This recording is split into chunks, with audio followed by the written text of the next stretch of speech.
سامعین، آج کل الیکشن کا چرچا ہے، سیاسی اختلافات عروج پر ہیں۔ اگر ہم ملک کی سیاسی صورتحال کو دیکھیں تو ملک کی سیاسی صورتحال انتہائی افسوسناک ہے۔ لوگ اپنی من پسند جماعت کی محبت اور مخالف کی دشمنی میں حد سے تجاوز کر چکے ہیں۔ ایک دوسرے کو گالیاں دینا، ان کی آبرو ریزی کرنا، ان پر طرح طرح کے الزامات لگانا اور ان کے ایسے عیب بیان کرنا جو حقیقت میں ان کے اندر نہیں ہے، یہ عام ہو چکا ہے۔ گویا کہ لوگ اپنے من پسند جماعت اور لوگوں کی محبت میں اور مخالفین کی دشمنی میں اندھے ہو چکے ہیں۔ نبی کریم صلی اللہ علیہ وسلم نے ارشاد فرمایا تھا، حبک الشیء یعمی ویسم، کسی چیز کی محبت تجھے اندھا اور بہرا کر دیتی ہے۔ یعنی انسان جب کسی چیز سے یا کسی شخصیت سے حد سے زیادہ محبت کرتا ہے، اس سے اپنا لگاؤ رکھتا ہے، تو پھر اس کو اپنی من پسند شخصیت یا جماعت کے عیب دکھائی نہیں دیتے اور مخالفین کی اچھائیاں نظر نہیں آتی، اور ایسی بے لگام محبت سے، ایسی بے لگام لگاؤ سے نبی کریم صلی اللہ علیہ وسلم نے ہمیں رکنے کی تلقین فرمائی ہے۔ اور یہ سب کچھ کر کے ہم یہ نہیں سوچتے کہ ہم کس کا نقصان کر رہے ہیں۔ اس ساری صورتحال سے ہم اپنا نقصان کر رہے ہیں، اپنے وطن کا نقصان کر رہے ہیں، اور سب سے بڑھ کر یہ ہے کہ ہم اپنی آخرت کو تباہ کر رہے ہیں۔ اللہ رب العزت کے نزدیک کسی مسلمان کی آبرو ریزی یہ بہت سخت ہے، اور مسلمان کی آبرو ریزی کے متعلق بہت سخت وعیدیں آئی ہیں۔ نبی کریم صلی اللہ علیہ وسلم نے ارشاد فرمایا کہ ایک مسلمان کی عزت اور آبرو کے متعلق ناحق زبان درازی کرنا یہ بدترین سود ہے۔ ایک اور حدیث مبارکہ میں رسول اللہ صلی اللہ علیہ وسلم نے ارشاد فرمایا کہ سود کے 70 درجات ہیں، جن میں سب سے کم تر درجہ ایسے ہے جیسے اپنی ماں کے ساتھ زنا کرنا، اور سود کا سب سے بڑا ہوا درجہ وہ مسلمان کی آبرو ریزی کرنا ہے۔ اسی طرح نبی کریم صلی اللہ علیہ وسلم نے ارشاد فرمایا کہ جب میری امت ایک دوسرے کو گالیاں دینے لگے تو وہ اللہ کی نگاہ سے گر جائے گی۔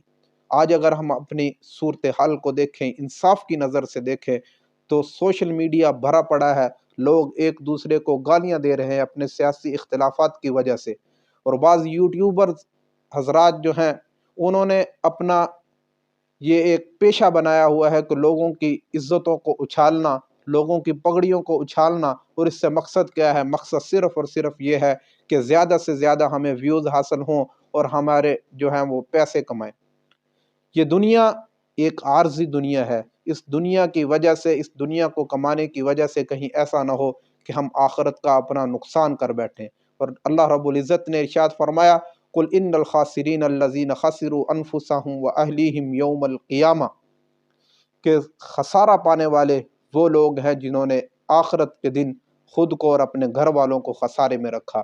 تو یہ کوئی نفع کا سودا نہیں ہے کہ ہم لوگوں کی عزتیں اچھال کر ہم پیسے کما لیں، تو یہ اس میں بڑی کامیابی ہے، یہ کوئی کامیابی نہیں ہے۔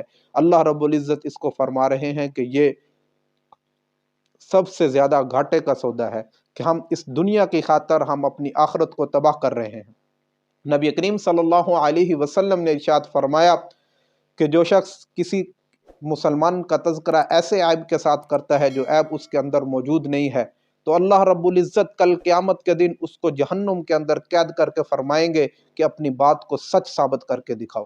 تو خدا را اس بات کو سمجھے کہ ہم اس عارضی لگاؤ، اس عارضی محبت یا عارضی دشمنی کی وجہ سے ہمیشہ ہمیشہ کے خسارے کو نہ پالیں، کیونکہ آخرت کا جو نقصان ہے وہ ہمیشہ ہمیشہ کا نقصان ہے۔ عقل مند شخص وہی ہوتا ہے جو اپنے عمل اور ہر فیصلے سے پہلے وہ یہ سوچتا ہے کہ اس کا آخرت میں مجھے کوئی فائدہ ہوگا یا نقصان ہوگا، کیونکہ نبی کریم صلی اللہ علیہ وسلم نے ارشاد فرمایا، الکیس من دان نفسہ وعمل لما بعد الموت، کہ عقل مند وہ شخص ہے۔ یہ کس نے فرمایا؟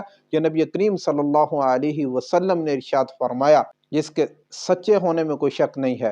تو نبی کریم صلی اللہ علیہ وسلم نے ارشاد فرمایا، الکیس من دان نفسہ وعمل لما بعد الموت، کہ عقل مند آدمی وہ ہے کہ جس نے اپنے نفس کو قابو میں رکھا اس کی خواہشات کو، اس کی محبتوں کو، اس کی دشمنیوں، اپنے نفس کی دشمنیوں کو قابو میں رکھا، اسے شریعت کی حدود سے باہر نہیں جانے دیا، وَعَمِلَ لِمَا بَعْدَ الْمَوْتِ، اور ایسے عمل کیے جو اس کو مرنے کے بعد فائدہ دیں، وہ عقل مند ہے۔ اور آگے ارشاد فرمایا وَالْعَاجِزُ مَنْ أَتْبَعَ نَفْسَهُ هَوَاهَا وَتَمَنَّى عَلَى اللَّهِ، اور بے وقوف ہے وہ شخص جس نے اپنے آپ کو خواہشات کے تابع کر دیا، اپنی محبتوں کو بے لگام کر دیا، اپنی دشمنی کو بے لگام کر دیا، وَتَمَنَّى عَلَى اللَّهِ، اور پھر اللہ پر جھوٹی امیدیں باندھی کہ اللہ رب العزت خود ہی معاف کر دیں گے۔